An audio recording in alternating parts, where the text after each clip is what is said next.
All right. Welcome back, guys. This is video tutorial lesson 1A for Music 185. This is your song file that came up, and they are actually listed in the PC drive as well. I'll talk about that at the hybrid session on Monday. So let's take a look at the program a little bit. If you go to this little gray area here, you can scroll down and see that this is called the drape, and this is the sequencer, of which we're going to be working with quite a bit. On the side here, you'll see menus for instruments, effects, utilities, players, reason sounds, and other things that are applied to the software itself. The factory sound bank is inside here, and this is where all the sounds come from Reason. You'll also see Reason devices here, which you can actually pull over into here, like pull that over when you're ready to do that. I'll show you that later. You also have the transport panel down here below. This is the transport panel where everything play, stop, stop, fast forward, rewind, record, those things like that. You can change the tempo. A lot of things you can do. You can change the actual recording quantization values. It's kind of amazing. So then when you pull the drape down, you can see we have Reason as a rack of gear. And the very top of the rack, we have what we call the interface, or hardware interface, is where the outside world talks to the inside world. So this connects with the keyboard as well as all the devices. This is a mastering section. You also have a mixer here, and a line mixer, separate,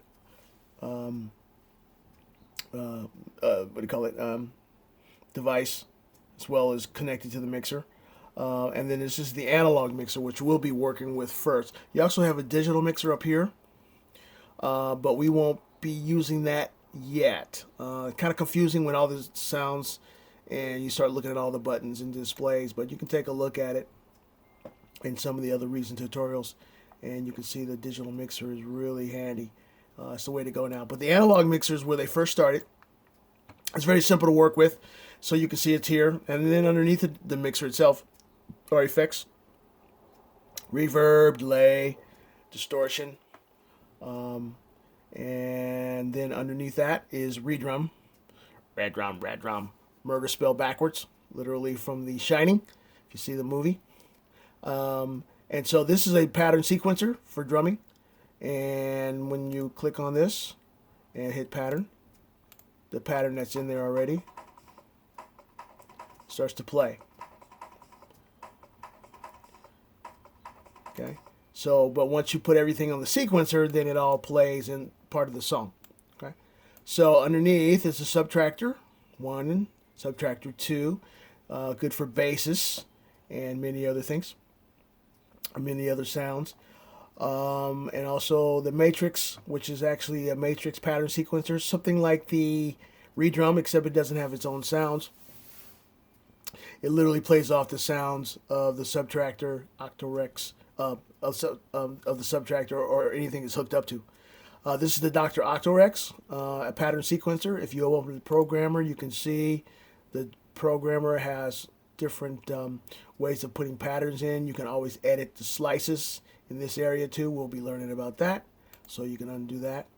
Here's the next one, and it has sounds. These are actually loops that are placed, that are recorded loops inside the pattern sequencer, and when you hit copy to track, they literally go to the track and they play.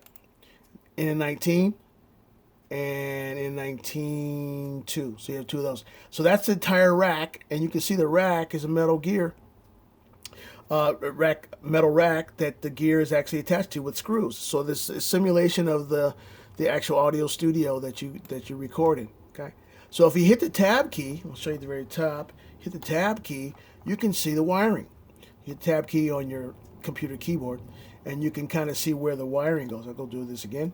And so you can see that the interface, and you can collapse all these by hitting the arrow. You can see that the interface lays here. The mastering section is into the interface, and the actual mixer is into the mixer line output, audio output. It has its own sort of mixer channel, and I kind of let you know what's going on there. Here's the mixer itself, and you can see all the devices actually wired in and ready to go. Okay, so we'll get into that tune too soon as well. So let's go back to the sequencer. Here you can see that Reason is set up with grids and bars. You can snap to the grid. Up here you have all these menus. Here's your cursor. Here is your pencil tool, your razor blade to cut slices and right on the sequencer. This is a mute tool. We'll talk about that. The magnifying tool, and this is a grab tool. Reason is pretty easy to use when you're first, if you just get a hold of some basics like we're talking about right now. You actually can do blocks where you can set everything up, and you can set up a block 1, 2, and 3 of all the recordings, so you can organize your song as in towards the blocks. And there's song 1. If you hit Control E, you can literally see all of the data that's been recorded into this particular song file. So I'm just scrolling down here, and you can see the data that's actually been recorded into here for your listening pleasure. Okay, hit Control E again, and I'm back out of it. Okay, so let's go into some other things on the sequencer. We also have an end bar, which is here, and we have the right and left locators. So you always want to make sure the right and left locators are in areas of the measures where you want to record or post or paste, copy and paste a loop or something like that into it. So that's one of the biggest things you want to think about in that area. Okay, so we also have right here the play bar, and the play bar goes back and forth like this. So when I hit play, I start at the very beginning, and you can see the play bar moves and scrolls through the song data that's placed on the sequencer. Good. This is set up in measures as well, so the measures themselves, you literally can see measure 1, 2, 3, 4, and then 5, 6, 7, 8, and 9.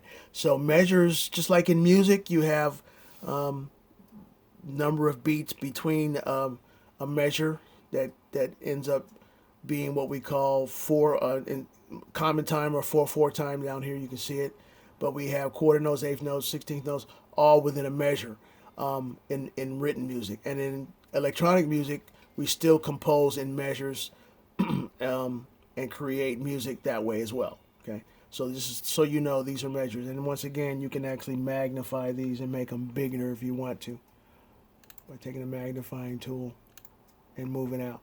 Good, so you can see that. Okay, so let me go back to the play bar and show you what happens. You move the locators. You can actually copy and paste and work in a certain area on the sequencer. Okay, so that's kind of like how it kind of works with the cursor. Grab the cursor and bring the play bar to the very beginning. I want to copy and paste something in this area or record in this area, I can. All right, so I'll move that out. I'm going to put this to the end. Put the left right back to 1 again. Here's the play bar. Put it there. All right, so let's talk about a little bit more. On this side are the instruments themselves. So I literally can double click and actually create drums. Instead of saying redrum, I can call it what it is.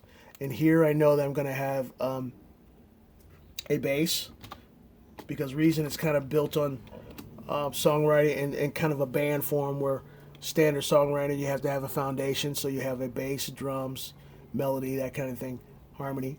So I know that now the melody is going to be on subtractor 2, the lead melody. Okay, so I'm going to put melody here.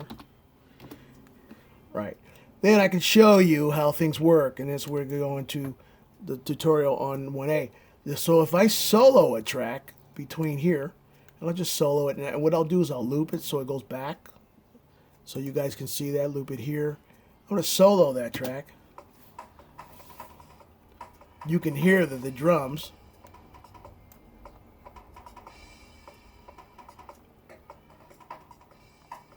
I don't know if I can bring it up. No, I can't. It's clipping. But you can hear the drums are solo by himself.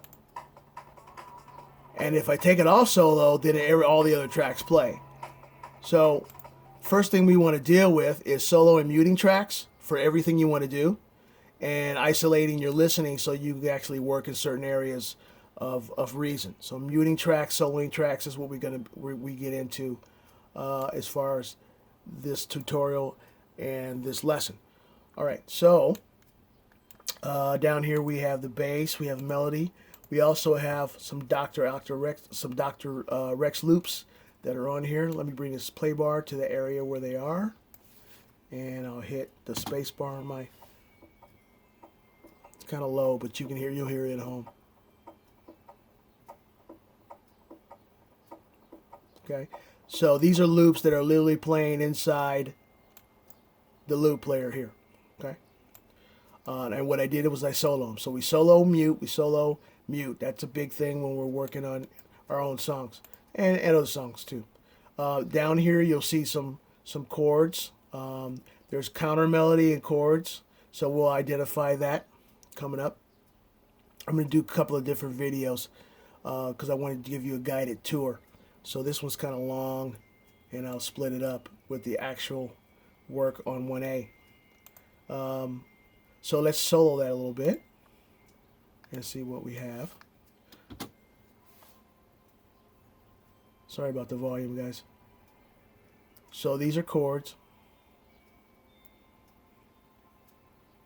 power chords,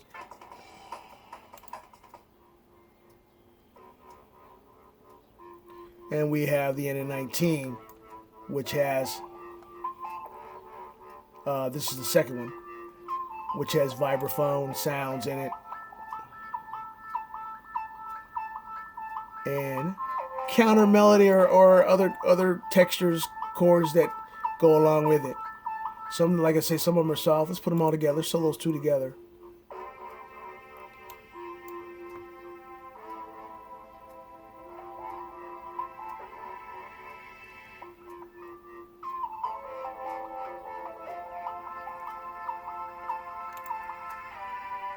Chords, power chords,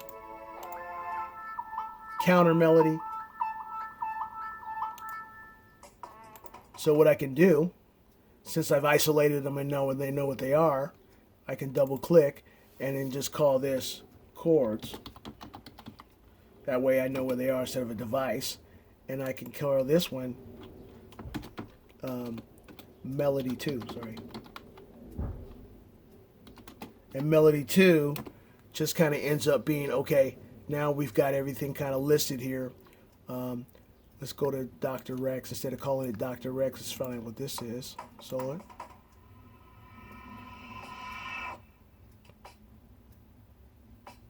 Additional drums. Right? So this is a loop drum. So let's call this drum 2. Drums 2. Or you can call it percussion, but it's really drums. Okay? Good. Let's solo this one. Bring the play bar here. They call them bongos in the actual sound. It's kind of more like a conga or a bongo, so you could call it that. So here we go. Let's call it like a bongo percussion. How's that? Bongo percussion. All right, so you can see now in my rack I have all the instruments listed: drums, bass, melody. The matrix itself doesn't have any sounds. That's why you don't see anything here, any data. And this is bongo percussion, drums 2, and then we have chords and a melody 2, and then the mixer has its own showing up literally on the sequencer. Okay, so that's kind of the guided tour, basically. A couple more things, and then I'm going to stop and give you a lesson specifically to 1A.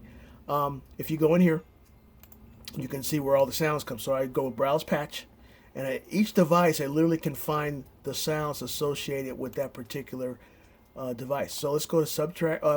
Let's go up to the redrum, and you can see if I click the Browse Patch in the middle, you literally see all the drum kits. Now they were found in the factory sound bank. So if you go to Factory Sounds and Reason Factory Sound Bank, you go to redrum, and you literally can see that the redrum drum kits is sitting right here. So then I click that, and then there's a plethora of drum kits, whatever you want. I mean, if you're into, the 808 kits or abstract hip hop, R&B, underground kits, there's hip hop kits, which people really love, dub kits, whatever kind of song you want to create, you can kind of see that you have the heavy, like a dub lab, heavy metal, and different kits will load completely up into the redrum. And the reason why I say kits is because the drum set is broken up into different parts. And this is how you sample those parts. Okay. Snare drum, bass drum, snare, hi-hat, claps, cymbals, and that's where that phase symbol came from the very beginning. So literally you can see that these different kits will load up, and then you hit save, and they literally will save to the song. Does that make sense? Okay, so then we've seen that. We can go to other sounds as well. And Factory Sound Bank, you can go Browse Patch. You literally can go, okay, there's all the basses that are sitting in the bass patch. But let's go to Factory Sounds and literally see where it says Subtractor Patches. And you'll see right here, bass, and then all the bass, this LOA synth bass is in here alphabetically. And you can kind of look down, just like with the drums. And yeah, the synth bass here. And it's the A, probably the first one that you see in here. Okay? So those factory sounds lay in the factory sound bank, and the sounds are indigenous to everything except the matrix and a couple other pattern sequencers. Okay? NN19 has its own sounds. Let me double click that. Factory sound bank. NN19 sample patches. And then you can go in to find organ, piano, strings, synths, mallets, all that kind of things. Okay?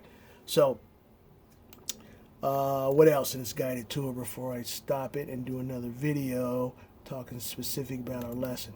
Oh yeah, you can collapse, like I said, you can collapse everything in here and work in different areas. Let's say you really want to work on like drums. So you can collapse melody, you can collapse the bass, and what I mean collapse is, you see what I did when I click the arrows? I literally make them smaller so there's not so much going on room-wise, and then I can actually expand this if I wanted to work in this area. Does that make sense? So hopefully it does. So I can collapse the melody and make it smaller, and then work in this area for all the stuff that I want to do. Okay. Once again, I said this is a transport panel, and actually hit the rewind and go back to the very beginning, which is set up in measures. We could do that, or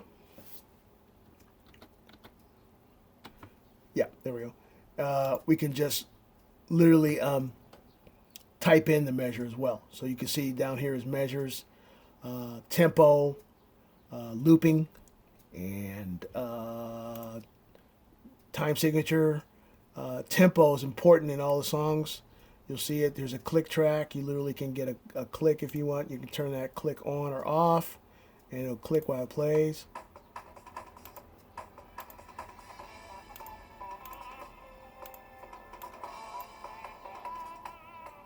You can hear the clock.